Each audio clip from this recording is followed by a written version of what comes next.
Amen. Bonsoir et bonjour. Bonsoir pour tous ceux qui nous écoutent sur Skype audio et ceux qui nous suivent en direct aussi sur Facebook vidéo.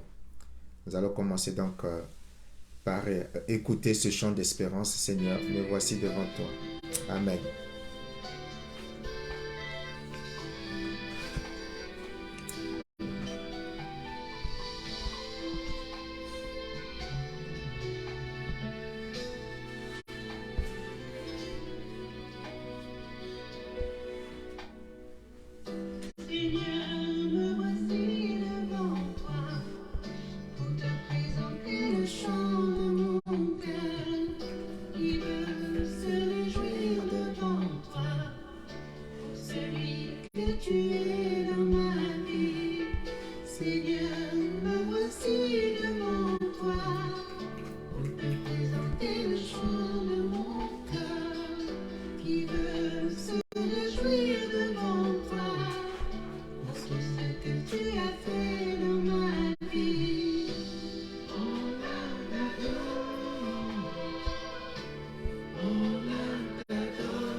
Amen, Jésus.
j'attends son retour.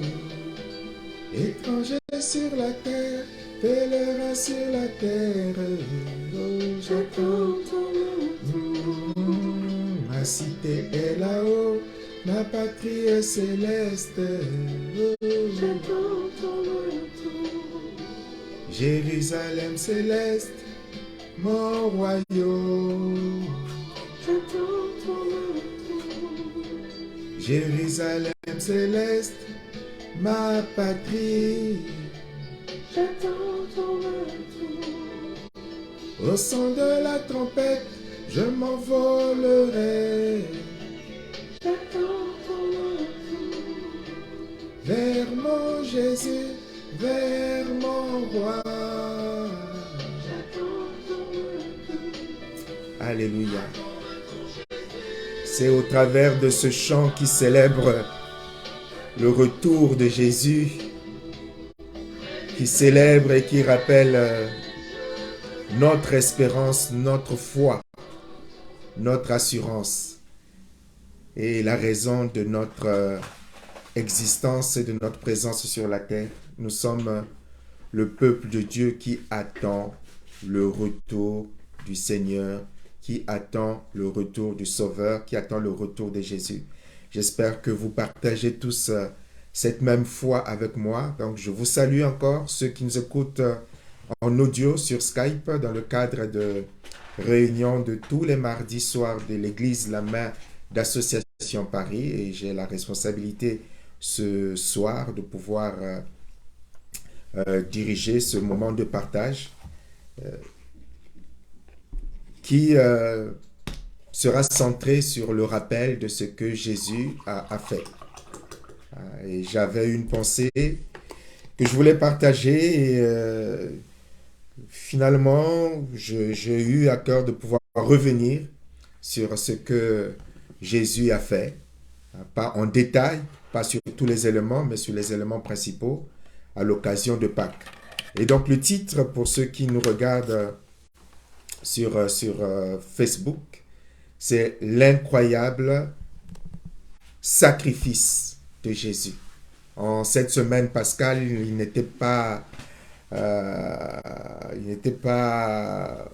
avait pas d'autre sujet sur lequel revenir, même si c'est une habitude.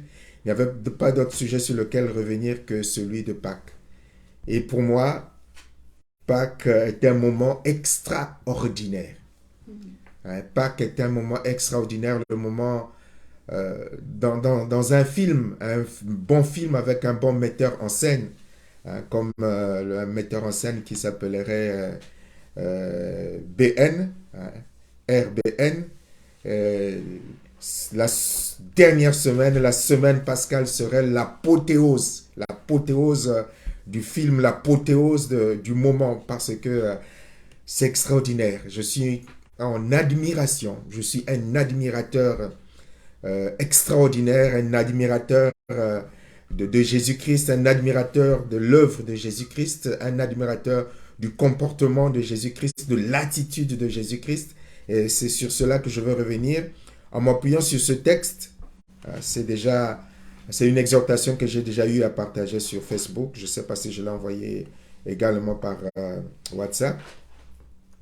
Un texte qui me subjugue, qui me plonge dans une admiration extraordinaire de Jésus, quoi. Je vais utiliser tous les adjectifs, mais aucun ne saurait exprimer l'admiration, la puissance de l'admiration que j'ai face au comportement de notre Seigneur Jésus-Christ. Donc, Marc 10, du verset 32 au verset 34. Marc 10, du verset 32 au verset 34. Faut jamais oublier Pâques. Vous pouvez tout oublier, mais n'oubliez jamais Pâques. N'oublions jamais Pâques. N'oublions jamais l'œuvre de la croix. Alors, il dit ceci, ce texte. Alors, essayez d'imaginer le scénario, d'imaginer le film en quelque sorte, comme si vous étiez là. Ils étaient en chemin pour monter à Jérusalem. Donc, Jésus avec les disciples. Jésus marchait devant ses disciples qui étaient inquiets. Et ceux qui les suivaient avaient peur. Tous les détails ont leur importance. Vraiment. Donc, ils étaient en chemin pour monter à Jérusalem. Jésus marchait devant ses disciples qui étaient inquiets. Et ceux qui les suivaient avaient peur. Parfois, on lit très très vite, mais sans vraiment s'imprégner du texte. Jésus prit de nouveau les 12 disciples avec lui et se mit à leur parler de ce qui allait bientôt lui arriver. C'est là où, entre parenthèses, on aurait dit, mais tu n'es pas sage, Jésus. Donc, Jésus prit les 12 disciples avec lui et s'est mis à leur parler de ce qui allait bientôt lui arriver. Il leur dit, écoutez, nous montons à Jérusalem où le Fils de l'homme sera livré aux chefs des prêtres et aux maîtres de la loi.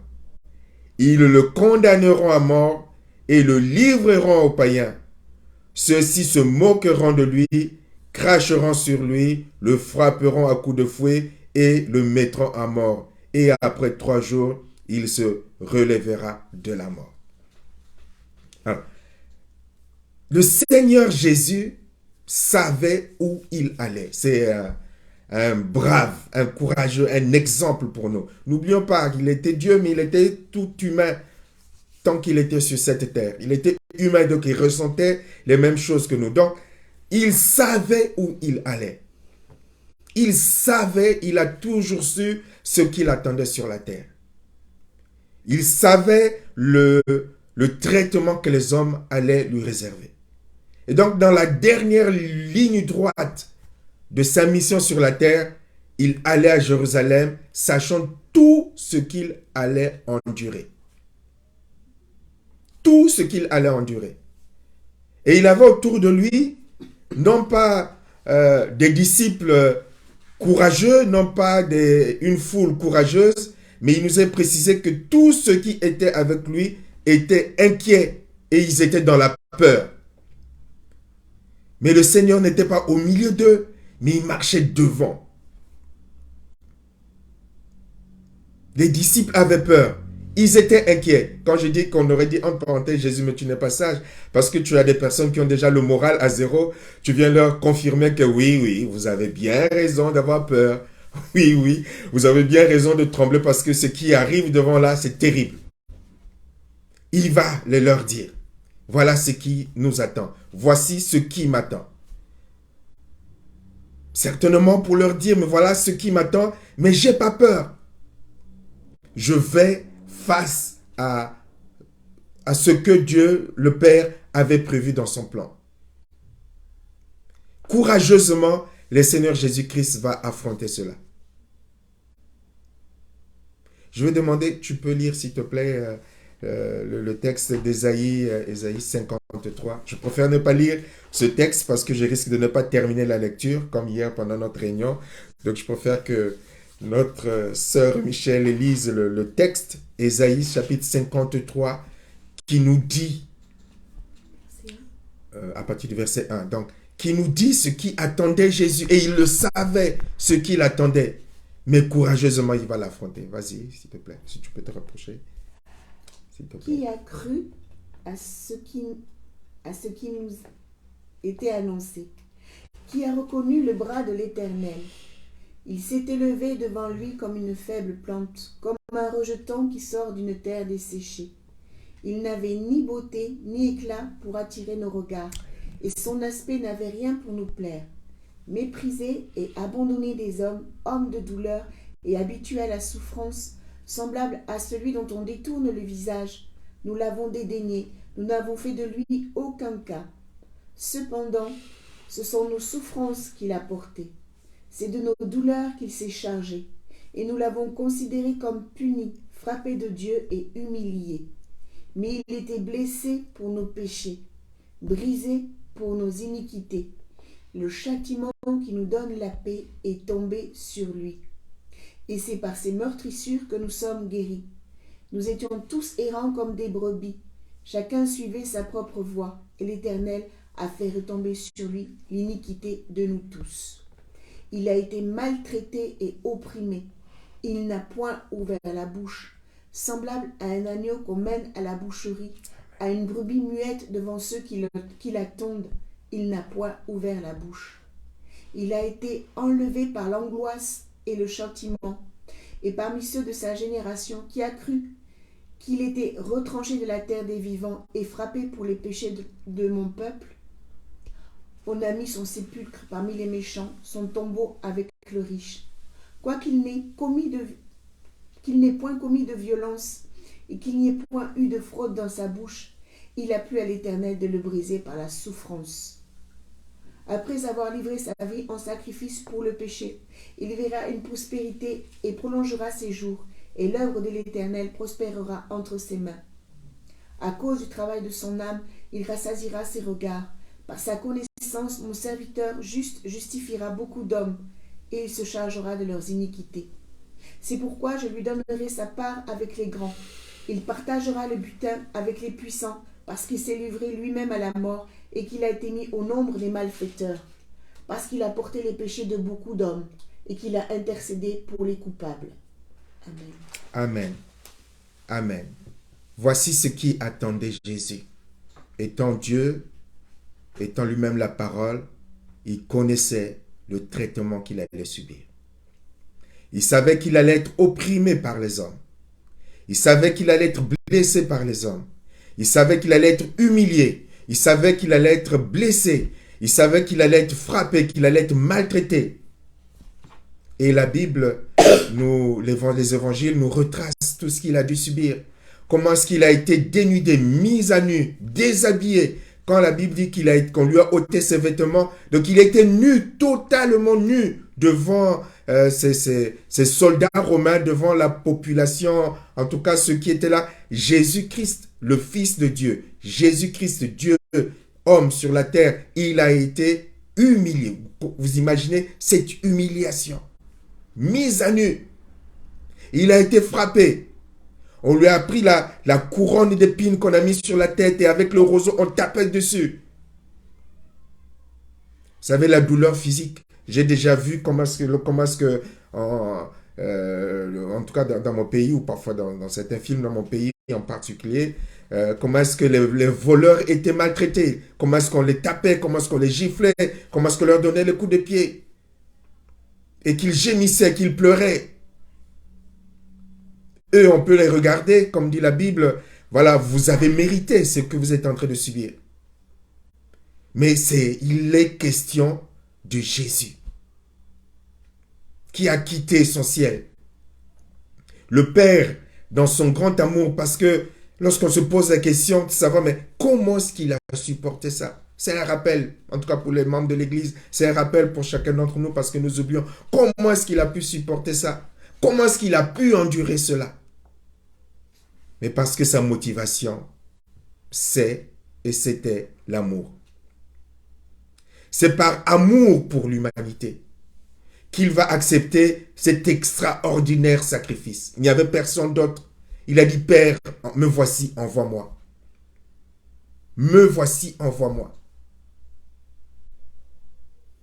Là où tout le monde aurait rebroussé chemin face à ce qu'il allait endurer.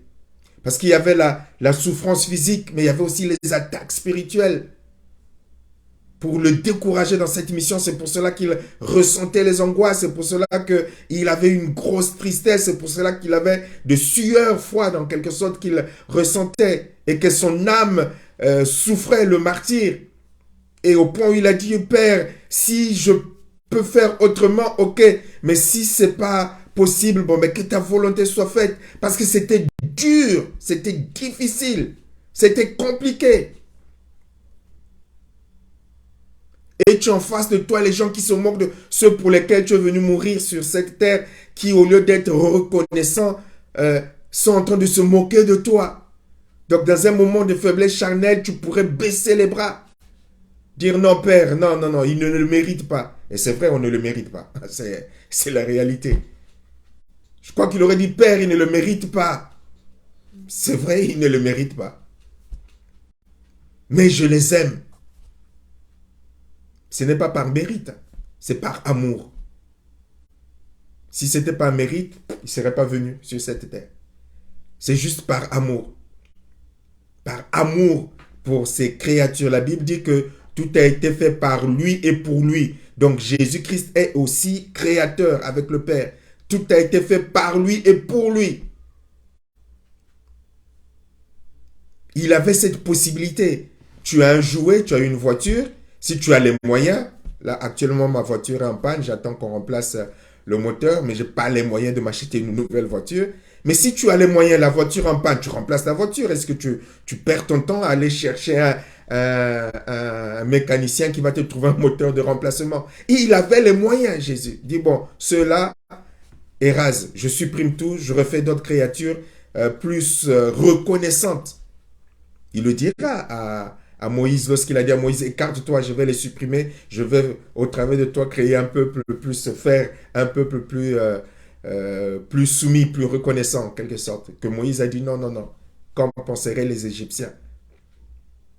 Donc quand on a les moyens, la télé commence à faire des caprices. Quand tu as les moyens, la télé que n'importe qui continuerait à garder, tu vires la télé, tu appelles Guérémy, tu veux d'une télévision, je prends une autre.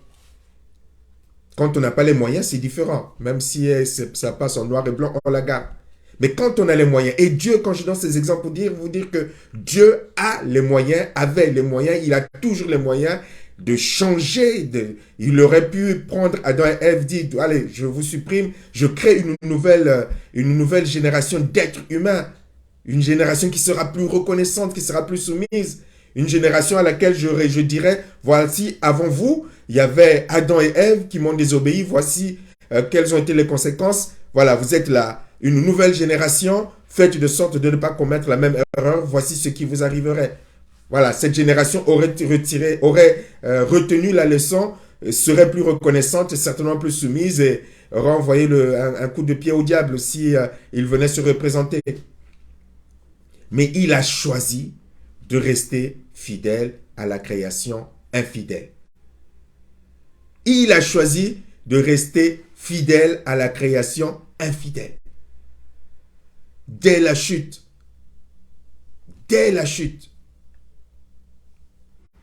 le plan de Dieu était mis en branle. Mais entre-temps, c'est vrai que Dieu ne lit pas le temps de la même manière que nous, mais si on regarde comment est-ce que le peuple a toujours été désobéissant, je prends le peuple que Dieu va se choisir, le peuple d'Israël, quand tu vois l'ingratitude d'Israël, quand tu vois la méchanceté d'Israël, quand tu vois à l'égard de Dieu les mauvaises paroles, si je puis m'exprimer ainsi, il y avait de quoi dissuader Jésus de venir sur la terre. Je ne sais pas si je me fais comprendre. Et oh là là, ben, si le peuple que tu t'es choisi ou nous nous sommes choisis est déjà aussi ingrat, ben, je ne vais pas aller mourir pour l'humanité. Hein. Est-ce que vous me suivez? J'espère que vous comprenez. Donc, tu peux changer, il aurait pu changer de... Il est Dieu, il est maître de tout, il est au contrôle de tout. Il a dit, hein, personne ne m'oblige, le Seigneur Jésus-Christ dira, personne ne m'oblige à me sacrifier. Je la donne. Je donne ma vie.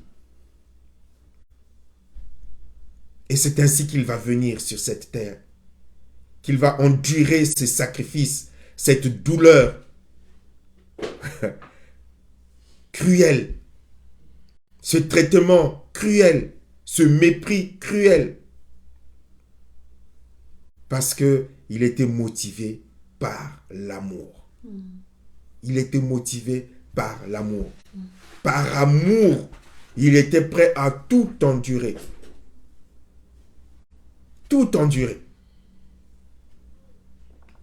Michel, mon épouse qui est en face de moi, qui est le choix de Dieu, si je m'avais dit, écoute, voici les gifles que tu vas recevoir, les coups de prison que tu vas recevoir pour l'avoir comme épouse, je crois que j'aurais dit non, souffrance physique, non, Seigneur. Je préfère rester célibataire plutôt que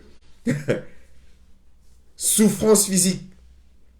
Je crois que personne n'aurait accepté, voilà, tu vas souffrir ceci, souffrir cela pour mériter une telle personne. Je ne sais pas si un seul être humain accepterait cela. Aujourd'hui, que nous sommes dans le foyer que je l'aime, faut pas la toucher, faut pas me toucher. Là, on est prêt, faut pas toucher à nos enfants. Là, on est prêt à. Mais il n'y avait aucune garantie pour le Seigneur. Aucune garantie. Aucune garantie. Mais il va accepter par amour. C'est-à-dire, il va aimer. Il va aimer. Il ne va pas apprendre à aimer. Il va aimer. Dans les exemples que j'ai donnés là, ce qui me ferait réagir parce que j'ai appris à aimer. Maintenant, j'aime. Mais lui, Dieu, il a aimé bien avant. Il a aimé quoi. C'est pas réciproque. Il a aimé. La Bible dit que c'est lorsque nous étions encore pécheurs que Dieu a aimé, qu'il a donné son... C'est pour cela que ça ne sera jamais comparable. Quels que soient les exemples qu'on peut donner, ça ne sera jamais comparable. Ça ne sera jamais pareil. Lorsque nous étions encore sans force, lorsque nous étions encore pécheurs, lorsque nous étions encore voleurs, lorsque nous étions encore pour ceux qui ont été sorciers dans la sorcellerie, pour ceux qui étaient dans les fétiches, pour ceux qui ont été dans je ne sais pas quel péché criminel, disait Dieu t'a aimé et Dieu t'aime. Il dit je vais aller mourir à la croix pour eux, je vais aller mourir à la croix pour lui. C'est pour cela que le sacrifice, il est extraordinaire. Il est extraordinaire. Il est extraordinaire. Mépriser des hommes. Vous avez déjà subi le mépris? Mépriser des hommes. Vous avez déjà subi le mépris? Beaucoup ont des blessures intérieures parce qu'ils ont été méprisés. Mais rien de comparable avec le mépris que Jésus a subi. Rien de comparable. Des blessures profondes qui ont du mal à être guéries. Mais regardez comment Jésus a été méprisé. Aujourd'hui, si vous étiez humilié publiquement, comment vous en releveriez? Jésus a été humilié publiquement. Et il a tout subi. Par amour pour toi, par amour pour moi. C'est pour cela que nous devons toujours avoir cette reconnaissance dans le cœur. Avoir une âme reconnaissante. Il a vraiment souffert. Les Romains ont fabriqué ce que les historiens ont jugé comme l'instrument le plus cruel de mise à mort que l'esprit humain ait pu inventer. Le plus cruel, c'est la crucifixion. Parce que quand tu étais crucifié, je ne peux pas décrire, mais en tout cas, les historiens, ceux qui décrivent, expliquent les douleurs dans lesquelles les personnes meurent. On ne meurt pas tout de suite. Mais avec le poids de ton corps, du mal à respirer. Donc chaque respiration provoque une douleur intense dans tout ton être humain, dans tout ton corps. Chaque respiration est douloureuse. Cruellement douloureuse. La guillotine, c'était encore mieux, largement mieux. Mais le Seigneur va accepter de venir payer le prix. Endurer cette souffrance, endurer cette douleur, pour que toi et moi, nous soyons arrachés. Nous soyons délivrés, arrachés des mains du diable. Parce qu'il n'est pas venu mourir à la croix juste pour voyage touristique, non. Parce que Jésus a vu que par le péché d'Adam et Ève, par la chute de l'être humain, comme nous avons déjà eu les occasions d'en parler, toute la condamnation est tombée sur les êtres humains, sur toute l'humanité. Condamnation à être esclave du diable. Condamnation à être esclave du péché. Condamnation à vivre dans la peur de la mort. Ces trois condamnations principales étaient tombées sur l'être humain. ne pouvons plus être heureux, ne pouvons plus avoir la paix, souffrant sous les différentes formes d'esclavage. Alors que le Père a créé l'homme pour que l'être humain soit heureux, soit dans le bonheur, soit dans l'épanouissement. Il a créé l'être humain comme la création la mieux, la meilleure, la parfaite. Le jour où il a créé, le Seigneur s'en est réjoui particulièrement. Et lorsqu'il a vu que l'être humain, de par sa propre faute, à cause de la chute, est devenu esclave des démons, tombé dans la souillure, dans l'impureté, dans la souffrance, dans la douleur, avoir peur des sorciers, avoir peur de ceci, peur de cela, sans aucune espérance. Comme dit la Bible, nous étions sans espérance. Tu étais sur la terre, tu ne savais même pas pourquoi. Et là, le diable dominait sur toi, les sorciers dominaient sur toi. Tu devenais leur jouet, tu devenais leur nourriture, tu devenais leur plat. Tu vivais dans la peur, tu vivais dans la crainte. Tu ne pouvais pas dormir la nuit. Le matin, tu te réveillais après des attaques spirituelles. Tu étais dans la peur, tu étais dans la tristesse, tu étais dans la terreur. Tu étais les jouets des démons, des sorciers, du diable, qui pouvaient décider du jour au lendemain que tu pouvais mourir.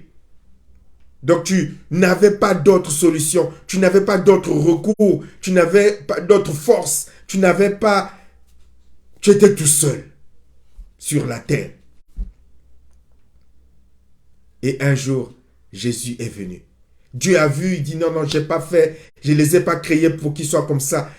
Ainsi qu'ils vivent cette misère, je veux qu'ils retrouvent leur état d'avant. Qu'ils soient dans la paix, qu'ils soient dans la joie. Je veux qu'ils soient libres. Je veux qu'ils soient délivrés. Je veux envoyer le moyen, le chemin, la vérité et la vie pour qu'ils soient délivrés de toutes ces formes d'esclavage et d'emprisonnement. Et c'est pour cela que le Seigneur Jésus-Christ a été envoyé pour désarmer le diable, pour détruire la puissance du péché et pour nous donner la vie éternelle, l'espérance. Aujourd'hui, nous savons qu'après notre mort, nous savons où est-ce que nous pouvons aller. Aujourd'hui, nous savons que le diable et les démons n'ont plus aucun pouvoir sur la vie de celui qui appartient réellement à Jésus. Comme dit la Bible dans Romains chapitre 8, verset 1, il n'y a plus de condamnation pour ceux qui sont à Jésus-Christ, pour ceux qui appartiennent à Jésus-Christ, pour ceux qui marchent selon le Saint-Esprit.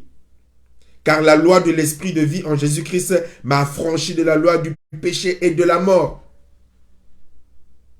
La loi de l'esprit par le Saint-Esprit. C'est pour ça que le Saint-Esprit nous a été donné pour que nous ayons la puissance de l'espérance, la puissance de résistance, la puissance de triompher, la puissance de vaincre.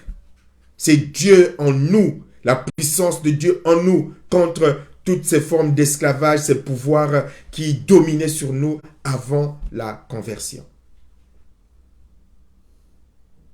Dieu a envoyé Jésus pour te libérer de la peur du diable, pour te libérer de l'esclavage du péché. Aujourd'hui, tu n'es plus obligé de pécher. Avant, nous étions obligés de pécher. À cause des démons, nous étions obligés de pécher, obligés d'être dans la souillure, obligés de nous comporter mal, de parler mal. Mais par l'arrivée de Jésus-Christ, comme Sauveur et Seigneur, aujourd'hui, nous pouvons dire non au péché. Nous pouvons dire non à la souillure. Nous pouvons dire non au mauvais langage, au mauvais comportement, aux mauvaises réactions. Nous pouvons dire non. Nous avons reçu le pouvoir. C'est pour cela que l'évangile est une puissance, une dynamite qui vient exploser toutes les forteresses que le diable avait établies dans nos vies. Il vient exploser. Et par la nouvelle naissance, tu es restauré dans la présence de Dieu en devenant son enfant. Voyez, c'est extraordinaire, amour. Jésus était le seul Fils de Dieu. Non seulement il vient mourir à notre place, il nous libère, il nous délivre. Dans son grand amour, dans cet extraordinaire amour, il dit, Père, je veux faire d'eux mes frères. De sorte que, et la Bible dit, il n'a pas honte de les appeler frères. Je veux faire de non seulement mes créatures, mais mes frères, mes co-héritiers. Vous vous rendez compte de l'extraordinaire sacrifice? Il dit, non, non, non, non, je ne veux pas me sacrifier. Lorsqu'on a l'esprit plus ou moins sans stigmatiser certaines origines, quand on est seul, c'est bien, on ne partage pas. On ne partage pas. Et on ne partage pas son statut. Le Seigneur, par ce sacrifice, va partager également son statut, faisant de nous, au-delà de créatures, faisant de nous, nous accordant un statut meilleur, enfant de Dieu. Et l'apôtre Jean dit, et nous le sommes, enfants de Dieu. Il va faire de nous, par cet extraordinaire sacrifice, il va nous élever. Parce que Adam et Ève, ce n'étaient pas des enfants de Dieu, hein. Ils étaient des créatures de Dieu. Mais nous, par le sacrifice de Jésus, par cet extraordinaire sacrifice, il fait de nous ses enfants. Il fait de nous ses co-héritiers du royaume. Du royaume. Co-héritier. Il n'a pas honte de m'appeler frère Guy-Rémy. Moi, il m'appelle frère Guy-Rémy. Jésus m'appelle moi frère Guy-Rémy. Jésus m'appelle moi frère Guy-Rémy. Si un fils de président venait devant les gens te présenter comme étant c'est mon frère, oh là là, quelle fierté. Ah, le fils de tel président me dit que je suis son frère. Je suis son frère. Nous, c'est plus que ça. C'est le Fils de Dieu. C'est Dieu lui-même. C'est mon frère. Je suis son enfant et je suis son frère. Et il n'a pas honte de dire c'est mon frère. C'est ma sœur. Oui. C'est ma sœur. Il dit Aldélie, c'est ma sœur. C'est Jésus qui le dit. C'est ma sœur. Donc quand le diable veut un peu faire son cinéma, hey, c'est pas seulement ma fille, mais c'est ma sœur également. Il faut le comprendre spirituellement. Humainement, comme je disais à quelqu'un, ça ne se comprend pas, mais c'est ainsi. Ma sœur, fils de Dieu. Lorsqu'on vient d'une famille, moi je viens de la famille Pambou, mon papa avait, à l'époque, lorsqu'il il avait ce travail, on disait dans ses affaires, donc il avait un rang particulier, c'est un enfant Pambou. Donc il y avait, attention, c'est un enfant Pambou. Ah, l'exploitant forestier, oui. Ah, celui qui a l'une des rares maisons à l'époque, qui a le courant électrique, l'une des rares maisons. Mais nous, c'est différent là. C'est qui l'enfant de Dieu? C'est Jésus-Christ, son frère. C'est Jésus-Christ, son Dieu. Ah. Souvent, nous l'oublions. Et parfois même dans la prière, lorsque nous venons, nous prions comme des mendiants, comme si nous étions des... Je suis ton serviteur. Non, non, je ne suis pas seulement... Je suis plus que serviteur. Je suis un enfant de Dieu. Serviteur dans le cadre de ce que j'accomplis pour l'œuvre du Père. Je suis au service, mais je suis plus qu'un serviteur. Je suis un enfant. Tu es plus qu'une servante. Tu es un enfant de Dieu. Tu es un fils de Dieu. Tu es une fille de Dieu par l'extraordinaire sacrifice de Jésus-Christ. Que personne ne l'oublie. Je vais m'arrêter là, sinon je vais parler, parce que je suis en admiration. Nous ne le méritons pas. Mais pourtant, il est venu endurer cette douleur, ces souffrances, cette misère, cette humiliation, ce mépris, les crachats. Oh là là, oh là là. Voilà, cracher sur toi. Tout ça pour que tu deviennes, toi qui ne le mérites pas, moi qui ne le mérite pas, tu deviennes son enfant, tu deviennes son frère et que tu sois délivré du diable, du péché et de la peur de la mort. Alors oui, nous pouvons dire merci à Jésus pour cet extraordinaire amour. Bon, je vais m'arrêter là. Que le Seigneur nous aide à ne pas l'oublier, à ne jamais oublier ce qu'il a fait, ce qu'il a accompli pour nous. je vais laisser la parole pour des compléments ou des témoignages à nos frères et sœurs qui sont sur Skype afin qu'ils puissent prendre la parole, témoigner, compléter, dire ce qu'ils ont à dire pour que les uns et les autres nous soyons également édifiés. La parole à qui la veut, que ce soit notre sœur Michel, pasteur Richel parlera à la fin, notre sœur Adélie, si elle est toujours sur Skype, pasteur Carmel parlera avant la fin, voilà, droit d'aînesse étant, notre sœur Sonia, Julia, BA, je ne sais pas qui c'est, notre sœur Archilène, tiens, et notre sœur coach Nelly. La parole à qui la veut.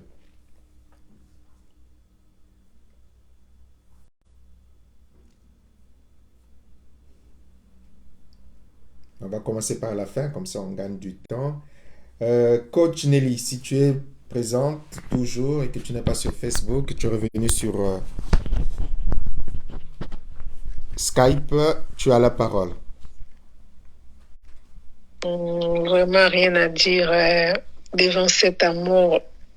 Juste dire merci à Jésus-Christ qui est venu nous délivrer de la peur, de toutes sortes de peurs, malédictions. Au jour d'aujourd'hui, nous voyons encore des gens et qui remplissent un peu les églises puisqu'ils ont peur des sorciers, ils ont peur de malédictions, mais c'est Jésus-Christ qui nous a délivrés par son amour.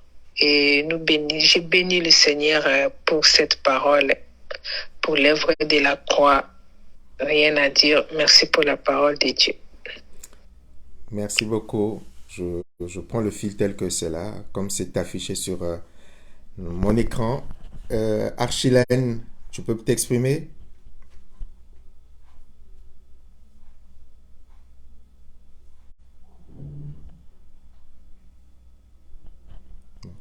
Elle n'est peut-être pas dans les conditions de s'exprimer. Notre sœur Sonia, si le bébé ne t'accapare pas trop.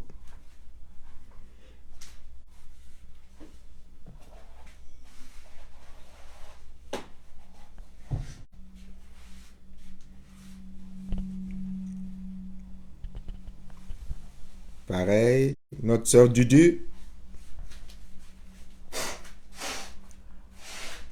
Bonsoir. Bonsoir. Bonsoir à tous.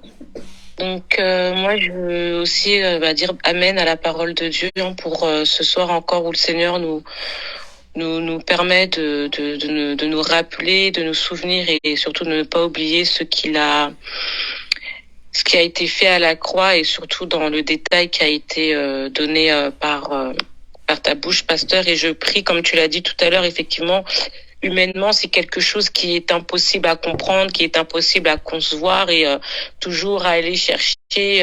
Mais oui, mais si Jésus c'est le Fils de Dieu, comment est-ce qu'il peut être le Dieu lui-même? C'est pas possible, etc. Non, c'est humainement, c'est impossible à comprendre et c'est vraiment par le Saint-Esprit qu'on est convaincu de cela, qu'on accepte cette vérité et qu'on décide d'y croire contre vents et marées. Peu importe ce qu'on peut dire.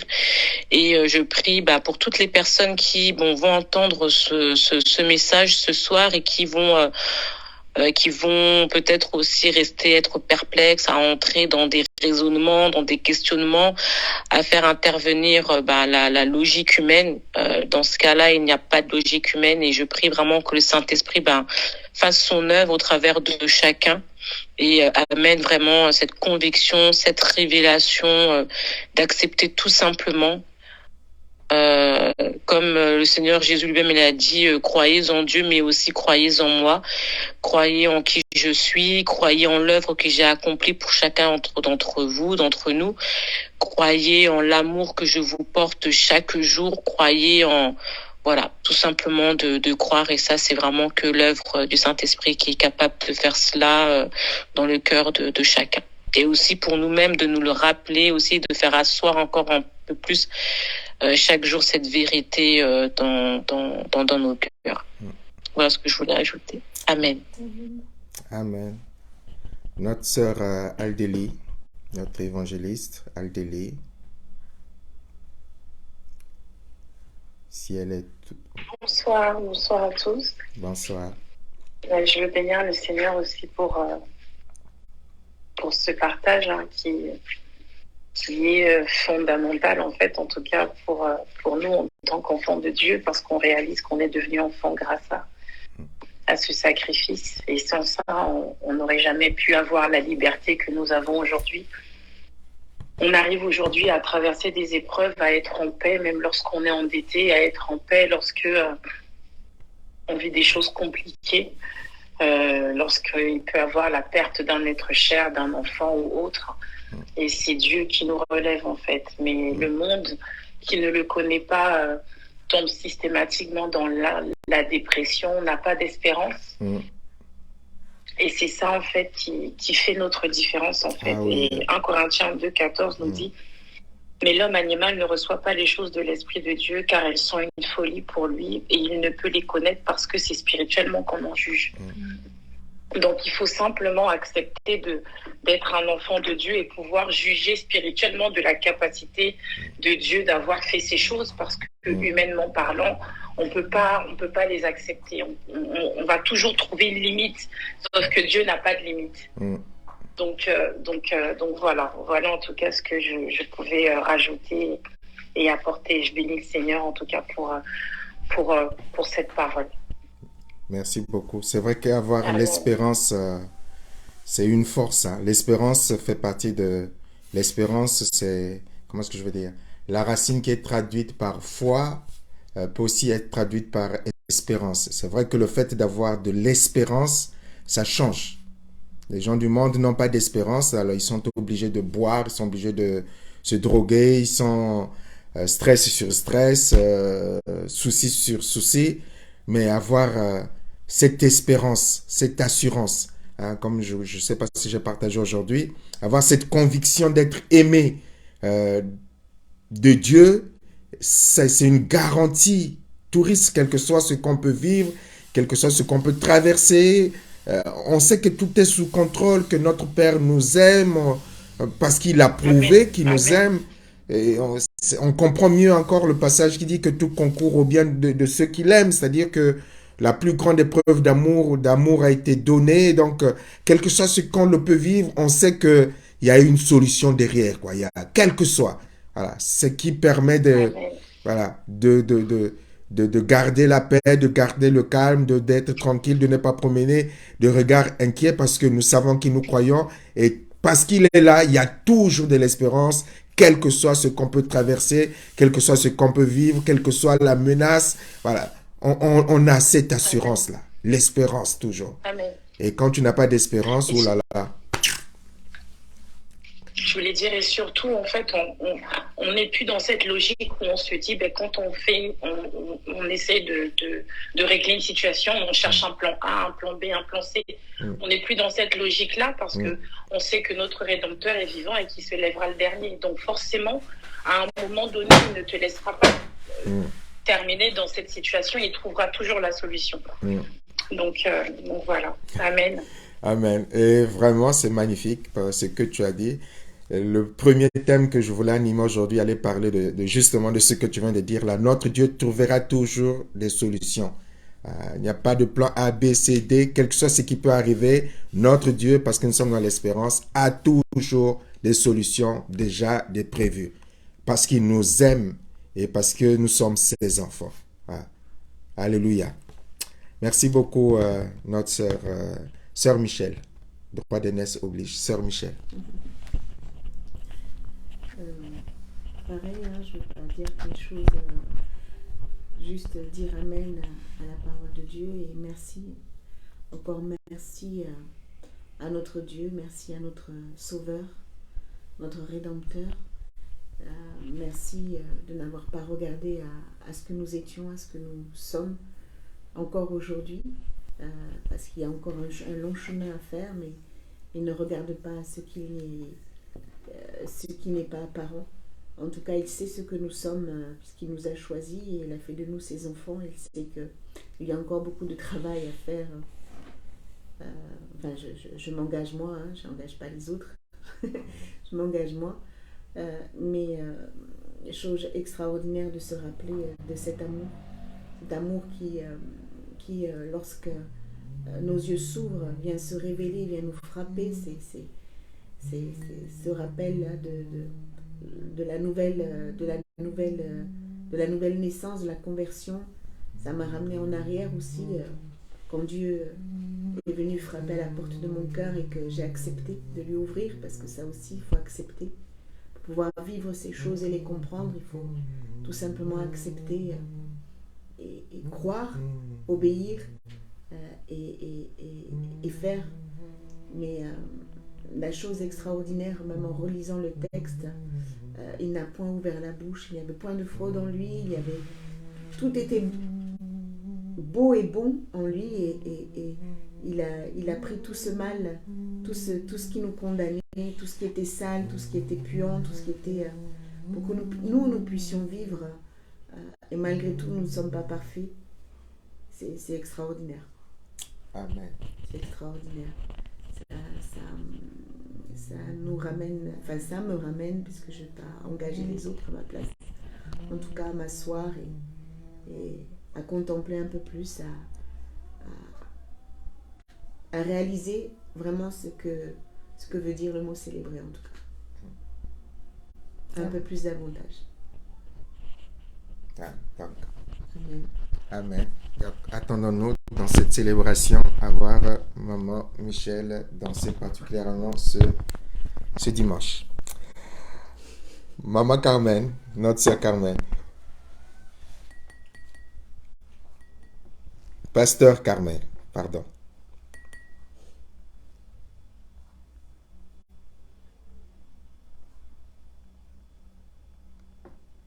Je sais qu'elle était en déplacement, en voiture.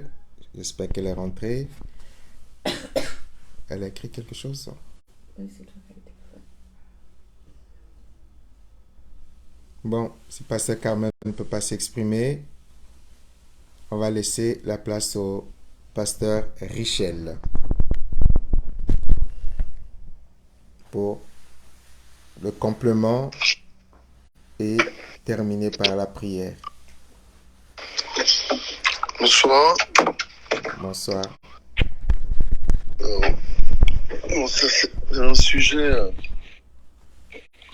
pour lequel tout chrétien, tout véritable chrétien aurait peut-être trop de choses à dire, tellement il peut être une source d'inspiration.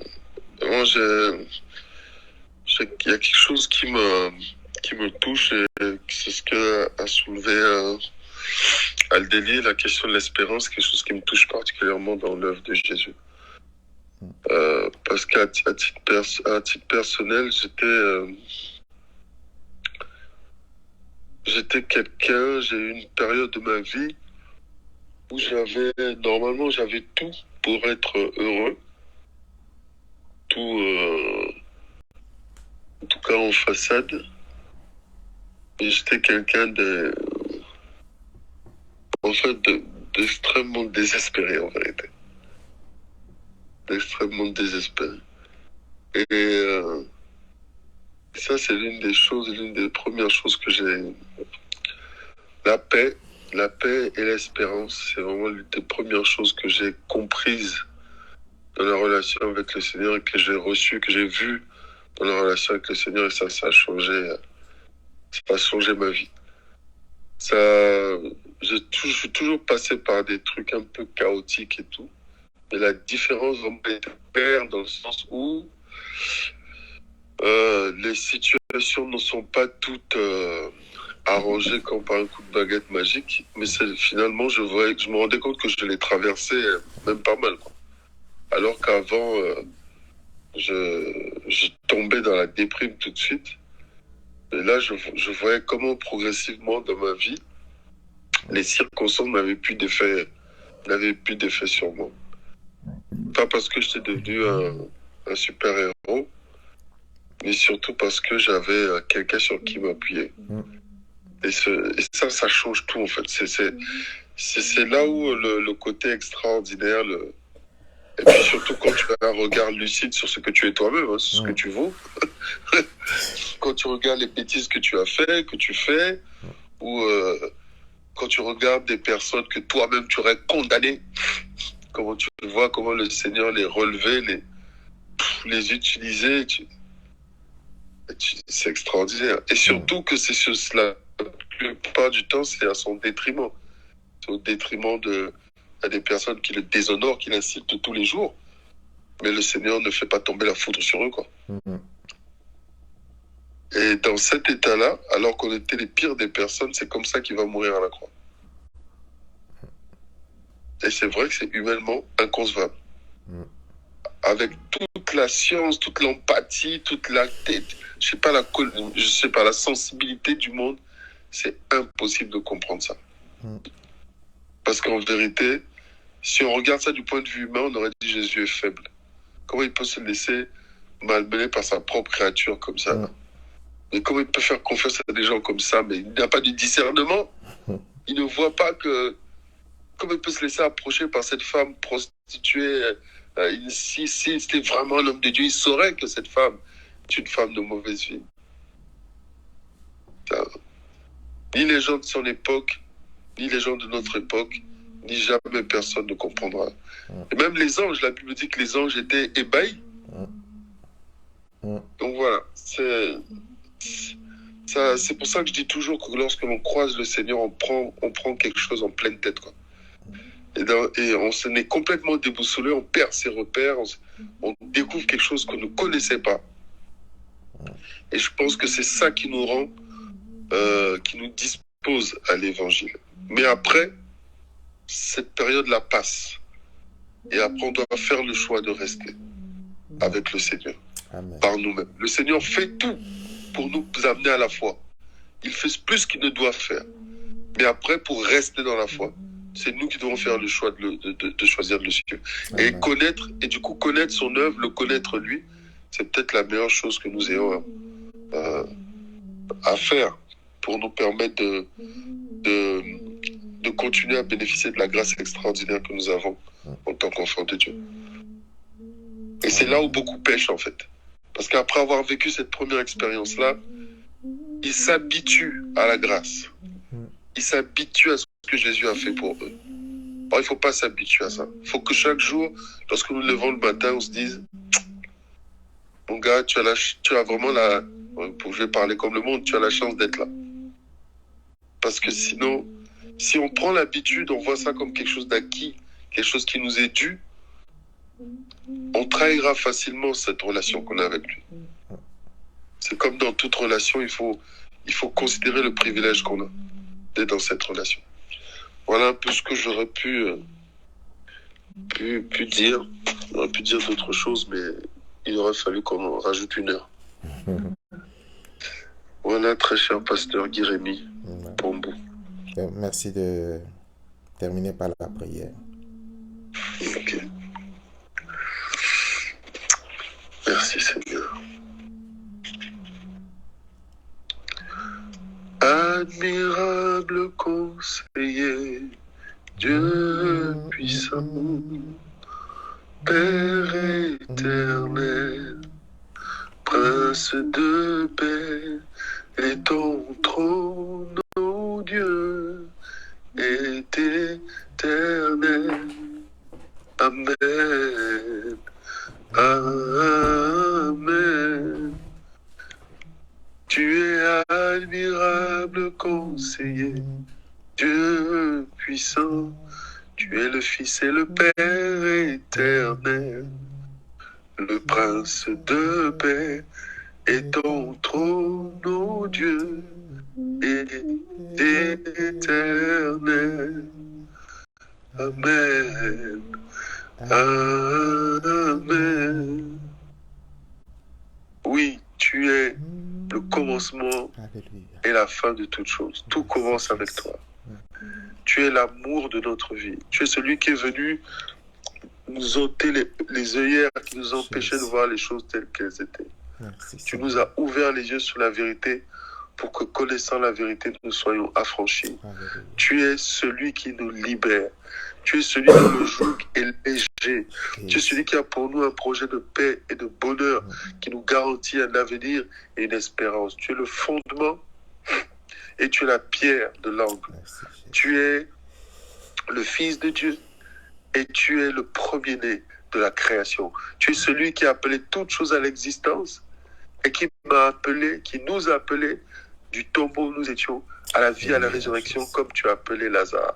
Tu es celui qui a combattu pour nous, qui combat encore pour nous au quotidien et qui remporte, qui nous rend victorieux en ton nom. Voilà pourquoi la Bible dit que nous sommes plus que vainqueurs par celui qui nous a aimés. Avant, nous rentrions dans des batailles, avant, nous étions opposés, rentrant dans des oppositions de circonstances difficiles, sans avoir d'issue, sans savoir où nous allions. Mais désormais, nous savons que nous marchons, non pas pour la victoire, mais nous marchons dans la victoire. Nous savons que si nous restons dans tes pas, nous restons sur le chemin de ta volonté, si nous laissons guider par ton esprit, par la lumière de ta parole, alors 10 000 tombera à notre gauche, 1000 à notre droite, nous ne craindrons qu'un mal. Tu as dit, ils vous combattront, mais nous ne vous vaincrons pas. Et les petits enfants, ne craignez pas le monde, car j'ai vaincu le monde. Alléluia. Oui, Seigneur. Et tu as dit que la victoire qui triomphe du monde, c'est notre foi.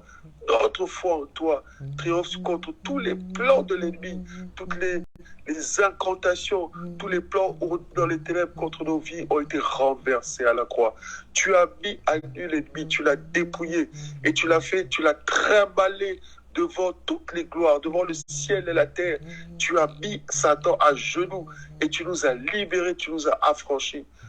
Beaucoup d'entre nous sont dans des prisons avec des portes ouvertes parce que tu as déjà brisé les genoux. Tu as fait une œuvre extraordinaire, Jésus. Et il n'y aura jamais personne comme toi parce que tu es unique. Tu es le seul et tu es l'unique. Et malgré cela, tu as accepté de te répliquer en nous. Tu as accepté de faire de nous aussi des enfants de Dieu. Pour que nous aussi, nous puissions bénéficier de cette grâce et de cette autorité. Désormais, Seigneur, il n'y a plus de fatalité. Nous ne sommes plus obligés de nous soumettre au péché. Nous ne sommes plus obligés de bâtir la route qui va nous emmener en enfer. Nous ne sommes plus obligés de laisser la chair nous dominer. Nous avons la possibilité maintenant de vivre ta liberté. Ta liberté, Seigneur. Ta liberté. Sois béni, Seigneur. Au nom de Jésus. Sois béni pour tout ce que tu as fait. Oui, je vis ta liberté. Oui, je vis, Jésus, je vis ta liberté. Oui, je vis, Jésus, je vis ta liberté. Alléluia. Tu nous as rendus libres par rapport au péché, libres par rapport à l'enfer, libres par rapport à Satan, libres par rapport à la chair. Nous sommes libres. Si le Fils nous affranchit, alors nous sommes réellement libres. Amen. Alléluia. Gloire à Jésus. Amen. Amen. Merci beaucoup. Amen. Gloire à Jésus. Gloire à Jésus. Je nous remercie, je vous remercie et donc je souhaite la bonne soirée à chacun d'entre nous. Donc nous nous retrouvons, n'oublions pas, pour ceux qui nous suivent sur Facebook, qui seraient dans la région parisienne, sur nos différentes pages, nous avons une activité ce dimanche, 14h, espace Liberté à Massy-Palaiseau, où nous allons faire justement la célébration de l'œuvre de la croix pour célébrer notre Seigneur Jésus-Christ. Si vous voulez les détails, vous allez sur les différentes pages, que ce soit Ministère Église, la Main d'Association Paris, sur ma propre page, et vous serez les bienvenus. Donc ce dimanche, 14h, espace Liberté à Massy-Palaiseau pour célébrer l'œuvre de la croix de Jésus-Christ si vous êtes en région parisienne. Au revoir pour ceux qui sont sur Skype et puis au revoir et à très bientôt donc pour ceux qui sont sur Facebook. À bientôt dans la grâce de Dieu et dans la célébration de l'œuvre de la croix.